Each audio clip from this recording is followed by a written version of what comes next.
Hi, my name is Yvonne Field, and I'm the assessment specialist here at Montana's Office of Public Instruction. I manage the English language proficiency assessment that we give on an annual basis as part of our statewide assessment suite. That assessment is called the Access for ELS. This module will cover the basics of considering accessibility needs of English learners.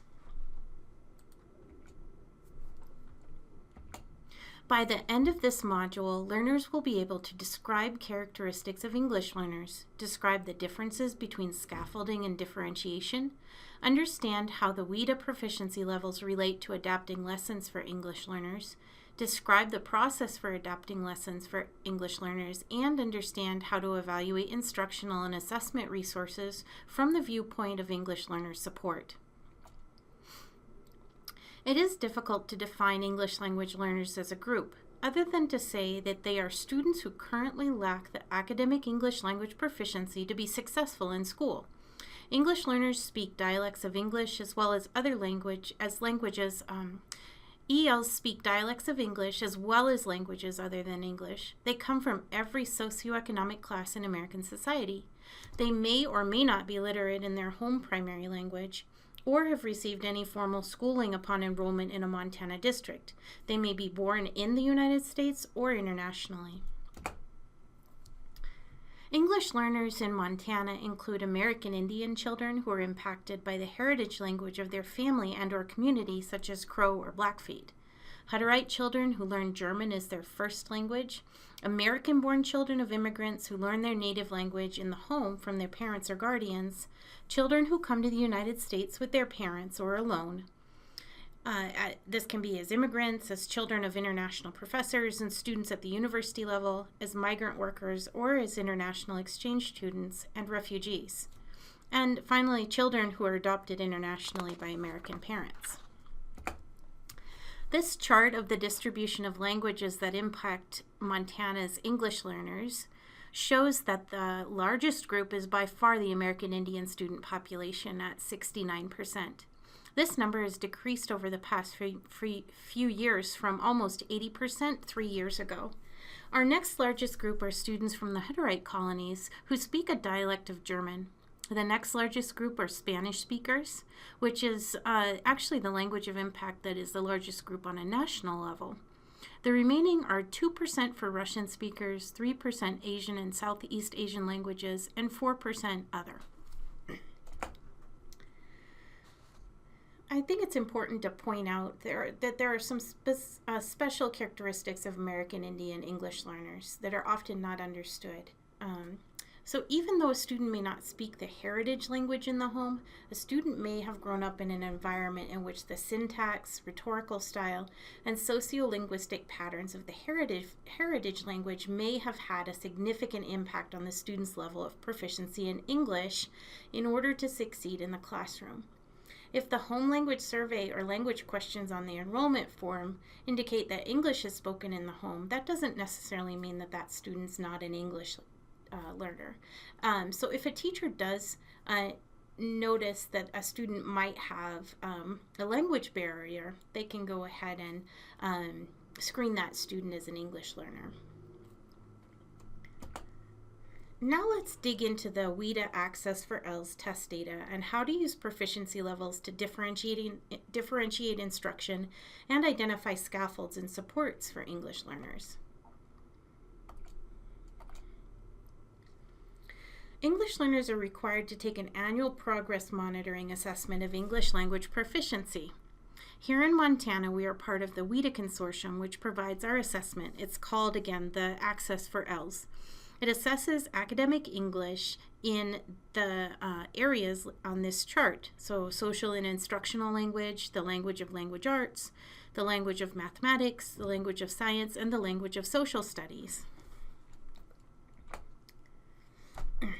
The Access for ELS assessment assesses all of those academic English areas in the domains of listening, reading, speaking, and writing. Listening and reading require students to process language, while speaking and writing require students to produce language. A proficient English speaker is able to process and produce language in each of these domains across the English language proficient or academic English areas. Schools use language proficiency tests to measure students' language development. The results for English language proficiency tests identify where a student is along the path to language proficiency. These are the WIDA English language proficiency levels. These levels provide the information needed to differentiate and scaffold instruction and assessments for English learners. In Montana, a student is considered proficient when they have a literacy score of 4.0 minimum and an overall score of 5.0 or above. Note the line between 5 and 6 on this graphic.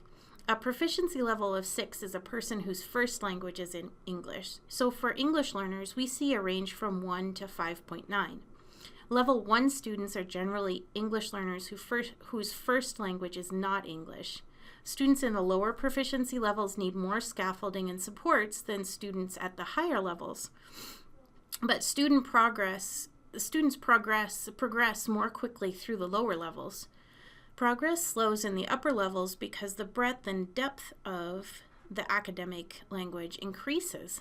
The English language proficiency levels can be used to understand where students are in the process of learning language at any grade level. In a little bit, we'll look a little closer at the expectations for students at each level. This is an example of a results report for the Access for ELLs. These are sent to districts in April each year and are available to teachers to understand levels of students in their classes. Because a majority of English learners are served in the general education setting via differentiation, it is important for all educators to be familiar with these reports and how they can help in building in language goals and differentiation for their students. The top of the report has demographic information about the students.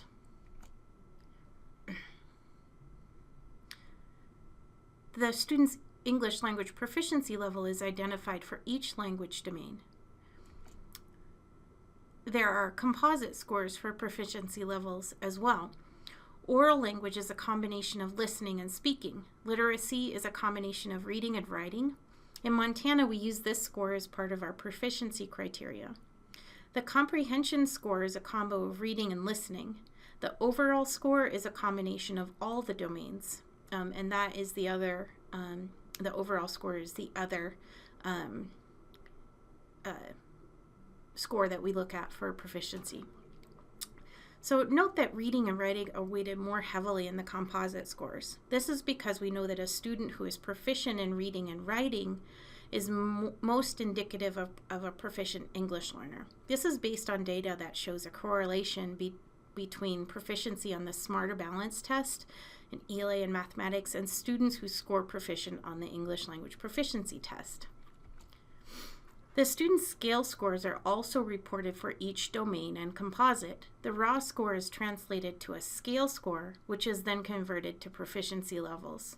The scale score can be used to measure growth from year to year, but only within the individual domains. The bottom part of the report supplies a description of what the student can do in each domain at a particular proficiency level. I suggest pausing the recording at this point to take a closer look at the results report. You can ask yourself some questions. What are the proficiency levels for this student in each domain? Which domain is the student's strength? Which domain is the student weakest in? Read the descriptions at the bottom of the report. Can you think of some supports based on the descriptions that might help this student? Some things to consider. Each English learner is different. The level of proficiency in their native language varies. The amount of formal schooling, motivation to learn English, religious beliefs, cultural structures, etc. can all be important factors in the rate that a student learns English. That being said, there is no formula or exact time frame for the length of time it takes English learners to become proficient. In general, it takes about 5 to 7 years, but that varies. Students who have the advantage of strong literacy skills in their first language bring key concepts to the classroom with them that can aid their development in English. Students can think using high-level thinking skills, but may need assistance in demonstrating their understanding. This is why using a scaffolding approach to provide a supportive lesson for content learning is vital to English learner success. Because of their limited English proficiency, English learners will not be able to absorb the entire amount of content that their English-speaking peers are able to absorb and understand. Thinking through how to break the lesson into manageable parts will help support English learners and diminish the cognitive load placed on them in the content classroom. This process will also help them become more successful in content classrooms. Let's take a look at an example student, Arnaldo. Arnaldo is a 6th grade student who has been in the U.S. schools for 3 years and has a strong proficiency in his first language of Portuguese. On his access test, he has a 3.1 overall. His listening is 3.5, his speaking is 4.0, his reading is 3.1, and writing 2.7. In differentiating instruction for Arnaldo, we would look at the proficiency level in each domain to determine appropriate supports and build in language objectives that move Arnaldo forward in each domain. You might take a look at this and think about, what is his strongest domain? What is his weakest? And you might want to think about how you could use his strongest domain as kind of a springboard to help him with his writing. The performance definitions are useful because they describe what students can do at each proficiency level. You can see where Arnaldo fits on the continuum. These also define the types of supports that students need at each level. You may want to pause the recording again at this point to read the performance definitions and see how the expectations change from level to level. Consider Arnaldo's overall proficiency level. Can you identify the types of strategies and scaffolding that he will need to access instruction? Read the proficiency level 4.0 description. Think about how you might think about moving Arnaldo towards the next proficiency level. It is important to have common language to define scaffolding and differentiation. Both are important to the success of English learners. Scaffolding is taking a lesson and breaking it into smaller pieces and giving students a tool or structure to work with each piece in order to access the content. Differentiation would be to create something different for the student, such as an entirely different text, a shortened text, or altered text, as well as modifying the assignment. Let's take a look at a suggested process for adapting a lesson for an English learner. First, you would identify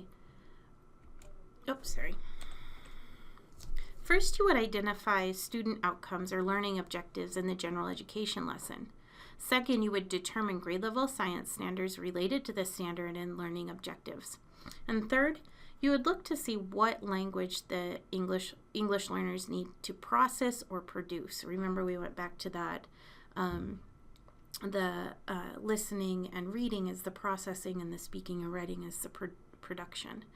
So you kind of look at that in terms of, the Bloom's levels, and so you kind of think about, are they describing, sequencing, explaining, classifying or categorizing, comparing and contrasting, predicting, evaluating, etc. To find that, you would just look at the learning objective and the science standard. For English learners, you want to be sure to retain the depth of knowledge but add scaffolds and supports to make that possible. Fourth, you want to determine the academic language needed by the English learner at the word, phrase, sentence, and discourse level. Fifth, you're going to list the instructional activities for all students. And finally, all of that information will help you determine individual student barriers to accessing the instruction, participating in instructional activities, and demonstrating learning based on their proficiency levels in each domain. So at that point, you could choose scaffolding and supports that allow students to access the lesson. I've included a document with a list of suggested scaffolds and supports as an example to explore further. When evaluating the formative science resources, you might look for the types of resources provided in that document in the instruction or in the formative resource. Here are some questions that can help in evaluating formative assessment resources for accessibility by English learners. Is there evidence in the formative tool of the type of language that students need to produce? Is there evidence that the academic language that is needed to participate in the formative tool is clearly defined at the word, sentence, and discourse levels? Is there evidence of supports and strategies that make this formative tool accessible to ELs? In summary, English learners have diverse characteristics and Montana's population is unique. The results reports provide valuable information to help with differentiation for English learners. Performance definitions define what students at each level can do and define the types of supports these students will need. And in evaluating formative assessment resources, it's important that the academic language is clearly defined at the word, sentence, and discourse levels. Here's a list of suggested resources if you want to dig a little bit deeper into making instruction and assessment more accessible for English learners. The PDFs are included in the module resources. The focus bulletins are resources created by WIDA, and I also included suggested interventions for English learners. And that comes from our state guidance document. Thanks for participating in this module. If you have any questions, you can always contact me here at the OPI.